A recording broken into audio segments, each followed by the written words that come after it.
BLA ने attack किया है और 5 अलग अलग जगहों पे बीएलए के अटैक का सामना पाकिस्तान को करना पड़ रहा है। और पुलिस के जो आउटपोस्ट है, पुलिस के जो पिकेट्स है, पुलिस की जो गाड़ियां हैं, उनके ऊपर हमला किया गया है, उनको आग के हवाले कर दिया गया है। 4 अलग अलग राज्य भारत के अंदर जहां 26 जगहों पे 26 टारगेट्स थे, 26 शहर थे जिनको टारगेट करने की कोशिश की गई। जनरल जीडी बख्शी, एक बार फिर से बहुत से लोग कहते हैं कि भारत को अब ऑन दी ऑफेंसिव जाना चाहिए, क्लाइंब करके ऊपर से पाकिस्तान को डोमिनेट करना चाहिए, पर कम से कम जो बीएलए का एक्शन है पाकिस्तानी सेना के मनोबल को तोड़ने का बहुत बड़ा काम कर रही है। आप मानेंगे? बिल्कुल कर रही है, बहुत बढ़िया काम कर रही है। देखिए, पाकिस्तान की 33 डिवीजन और 41 डिविजन्स जो हैं, जो बलूचिस्तान के इलाके में डिप्लॉयड थी, अब वो हटकर भारत के बॉर्डर पे उनको आना पड़ा। ठीक है, बलूचिस्तान खाली हुआ है, उनके हाथ खुले हैं और अब वो मार रहे हैं, अच्छी तरह से मार रहे हैं। उन्होंने कल खबर आई थी कि क्वेटा के जो नेशनल फ्रंटियर कोर के हेडक्वार्टर पे हमला किया है। एक आईडी से उन्होंने 14 पाकिस्तान के सैनिक मार डाले। कल 6 उनकी गाड़ियां तबाह करी। कोई कह रहा है कि उन्होंने कलात का शहर और एक और शहर उसको आजाद करा लिया। ठीक है, तो नेचुरली वो बहुत उनको तंग कर रहे हैं और तहरीके तालिबान पाकिस्तान भी उनके साथ है, जो अफगान तालिबान है वो भी उनके साथ है। ठीक है, वो भी उनके साथ है।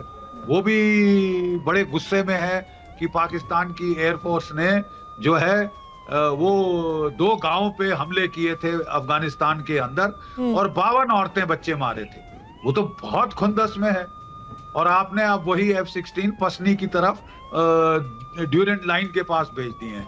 मुझे हैरानी नहीं होगी अगर पाकिस्तान तालिबान लोग आए और वो जो F-16 के पर खच्चे उड़ा दें। ठीक है, बॉर्डर पार ना करें तो वो वहां पे बॉम्बिंग कर सकते हैं, मोटर रॉकेट लॉन्चर फायर कर सकते हैं, बहुत कुछ उनके पास भी अच्छा। सर, आपको 2 सेकंड के लिए रोकेंगे हम यहाँ पे, क्योंकि एक और बड़ी खबर जम्मू से आ रही है, जहां एम्स के पास, यानी कि वहां पर all India institute of medical sciences की एक ब्रांच खुली है, उसके पास पाकिस्तान का ड्रोन दिखाई दिया है। आप सोचिए कि एक अस्पताल को भी नहीं बख्शा जा रहा है। और ये खास तौर पर आज ये बोलना पड़ेगा, क्योंकि आज ये बात निकल के सामने आ रही है कि इन ड्रोन्स के अंदर बारूदी सामग्री, इनके अंदर बॉम्ब, इनके अंदर एक्सप्लोजिव हो सकते हैं। और एक अस्पताल के पास ऐसा ड्रोन, जब युद्ध भी लड़ा जाता है तो उन पर भी नीतियां आधारित होती हैं कि आप ऐसा कर सकते हैं, युद्ध अपराध नहीं कर सकते। लेकिन पाकिस्तान एम्बुलेंस, महिला और अस्पताल में, बिल्कुल, और ऐसी स्थिति में आप देखिए, कल ही हमने आपको दिखाया था LOC के पास किस तरह से मस्जिद पर, मंदिरों पर अटैक किए जा रहे हैं, गुरुद्वारों को टारगेट किया जा रहा है। वहीं दूसरी तरफ देखिए, दूसरी तरफ आज जम्मू एम्स पर भी टारगेट किया गया है। ये तस्वीरें इस वक्त आपको हम दिखा रहे हैं 10। इन तस्वीरों में एक एक तस्वीर बता रही है कि कैसे भारत ने एयर डिफेंस सिस्टम से पाकिस्तान के ड्रोन्स को नाकाम कर दिया है। और एक और बात बता दें, 4 राज्यों में 26 जगहों पर ये ड्रोन अटैक किए गए हैं। 26 ड्रोन अटैक किए गए, इसका मतलब 26 नहीं, उसमें सिलसिला लंबा भी हो सकता है। कल जैसा लगातार खबर आ रही थी कि 450 से 500 के करीब ड्रोन अटैक किए गए पाकिस्तान की तरफ से, और आज 200 से 250 भी ये संख्या हो सकती है। हालांकि सरकार की तरफ से, सेना की तरफ से ये कहा गया है कि सीमावर्ती जो इलाके हैं उनके लोगों को घरों के अंदर ही रहना है और किसी भी तरह की अगर आपको जरूरत नहीं है तो बाहर घर से निकलने की जरूरत नहीं है। पैनिक नहीं फैलाना है, ये सबसे बड़ी बात है। पोखरण, फिरोजपुर, राजौरी, सांभा और साथ ही साथ ऐसे ही और आपको हम इलाके दिखा रहे हैं जो एक विजुअल्स देखिए, आपको इस वक्त स्क्रीन पर 5 विजुअल्स चल रहे हैं। इन विजुअल्स के अलावा भी और बहुत सारे विजुअल हैं जो TV9 भारतवर्ष के व्यूअर्स को हम एक एक करके दिखा रहे हैं। एक ऑथेंटिक जानकारी जो थोड़ी देर पहले हमारे पास आई है, हम डिले आपको जानकारी दिखा रहे हैं ताकि आपको हम अपने पूरी क्रेडिबिलिटी के साथ उस खबर को बता पाएं। ये एक एक करके जो आप तस्वीरें देख रहे हैं, ये अलग अलग जगहों की है, ऐसी जगहों की है जहां पर ड्रोन अटैक पाकिस्तान की तरफ से किए तो जरूर गए ताकि हमें थ्रेट किया जाए, डराया जाए। लेकिन जो खुद डरा हो, जो पहले से मरा हुआ हो पाकिस्तान, वो क्या किसी दूसरे मुल्क के लिए ऐसी स्थितियां पैदा करेगा? और इस वक्त जो बड़ी खबर आ रही है वो ये है कि जम्मू में एम्स को टारगेट किया गया है। जीडी बख्शी जी इस वक्त हमारे साथ जुड़े हुए हैं। सर, एक बात बताइए, जो आप बार बार एम्फोसिस कर रहे हैं कि ड्रोन अटैक को न्यू नॉर्मल नहीं होने दिया जाना चाहिए। आज सेकंड डे है हम पाकिस्तान की तरफ से देख रहे हैं, अब आगे क्या होना चाहिए भारत की तरफ से action? Escalation, simple one word, एक वर्ड, एस्केलेशन। जो फौज चुन सकती है, जो भी करना चाहते हैं, वो बड़े काबिल लोग हैं, बहुत तजुर्बेकार लोग हैं। Escalation, escalate to level next, कि दर्द इतनी हो कि बोले साहब ऑफ रैम्प चाहिए। ठीक है साहब, हम शुरू से पहले दिन से ऑफ रैम्प देते आ रहे हैं, वो नहीं ले रहा, अभी तक नहीं लिया। ठीक है, तो दर्जे हरारत बढ़ाओ बढ़ाओ, सो व्हाट। पर सुमित, अभी तो केवल फर्स्ट स्टेप है एस्केलेशन का, और फिर हमने दूसरा लिया। ठीक है, अब उसने ड्रोन वॉरफेयर शुरू कर दिया है, और हम भी उसके साथ क्या चोंचलेबाजी है क्या? लड़ना है तो लड़ेंगे। एस्टैब्लिशमेंट के अंदर इसको लेकर के क्या थिंकिंग है? जो एस्केलेशन की बात की जा रही है कि आउट एस्केलेट पाकिस्तान, आप सिर्फ उनके ड्रोन हमलों को सिर्फ रोकने की कोशिश क्यों कर रहे हैं? आप ऑफेंसिव उनके खिलाफ एक्शन लीजिए।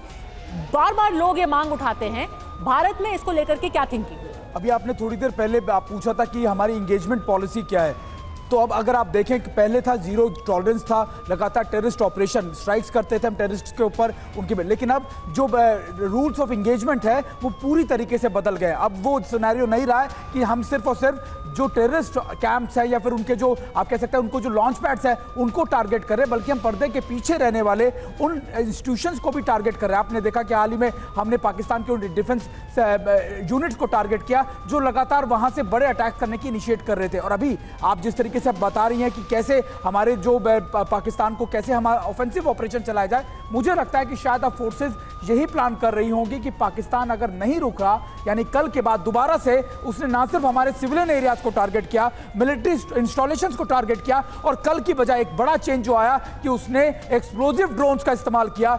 यानी कल की तरह वो आज खाली ड्रोन्स नहीं थे, उनके अंदर आर्म ड्रोन्स थे। तो आप मानिए कि अब रूल्स ऑफ एंगेजमेंट एक कदम और आगे बढ़ेंगे, यानी रूल्स ऑफ एंगेजमेंट अब ये भी कहेंगे कि आपको भी प्रिवेंटिव स्ट्राइक्स करनी पड़ेगी जहां से पाकिस्तान की तरफ से ड्रोन्स उड़ाए जा रहे हैं। देखिए, ये जो जगहें हैं वो है बारामूला, श्रीनगर, अवंतीपुरा, नगरोटा, जम्मू, फिरोजपुर, पठानकोट, फाजिल्का, लालगढ़, जट्टा, जैसलमेर, बाड़मेर, भुज और कुबरबेट और लखीनाला। ये वो इलाके हैं जहां पर ड्रोन अटैक किए गए। मनीष, लेकिन बार बार ये कहा जा रहा है, 2 दिन हो गए हैं पाकिस्तान की तरफ से इन ड्रोन अटैक्स को भारत एयर डिफेंस के जरिए नाकाम कर रहा है, लेकिन अब रणनीतिक तौर पर क्या फैसला लेने का वक्त आ चुका है?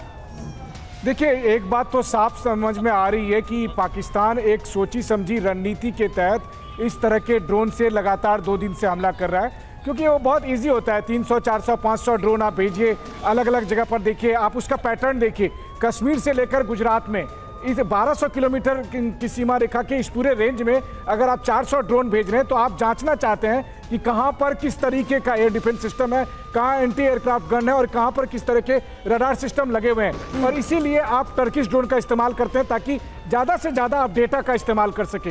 तो इसका मतलब यह है कि आने वाले समय में पाकिस्तानी बाज नहीं आएंगे और पाकिस्तानी उसके बाद फिर फाइटर जेट या मिसाइल का भी इस्तेमाल करेंगे। उससे पहले वो हमारे एयर डिफेंस सिस्टम को एग्जॉस्ट करने की कोशिश कर सकते हैं। हमारी सुरक्षा एजेंसियां इन सब बातों को समझ रही है और इसीलिए उसी हिसाब से इंगेज कर रही है। जरूरी नहीं है कि हम हर जगह पर अपने मिसाइल का इस्तेमाल कर रहे हैं, बल्कि बहुत जगह पर हम एंटी एयरक्राफ्ट गन और दूसरे ऐसे तरीके का इस्तेमाल कर रहे हैं जिससे कि उससे भी मार गिराया जाए और हम उन मिसाइलों को अपने लिए उस समय के लिए रखें जब उसके मिसाइलों का जवाब देने की बारी है। आप ये कह रहे हैं कि जब छड़ी से हम निपट सकते हैं तो हमें गन निकालने की अभी जरूरत क्या है, और इसीलिए अभी हम इसी तरह से एक्ट कर रहे हैं। क्या ये बात कही जाए तो सही होगा? बिल्कुल, देखिए सीधी सी बात है, जहां सुई से काम चल जाए वहां तलवार चलाने की जरूरत नहीं है। लेकिन हाँ, ये बात भी जरूर है कि पाकिस्तान का बिहेवियर साफ तौर पर बता रहा है कि पाकिस्तान थमने वाला नहीं है।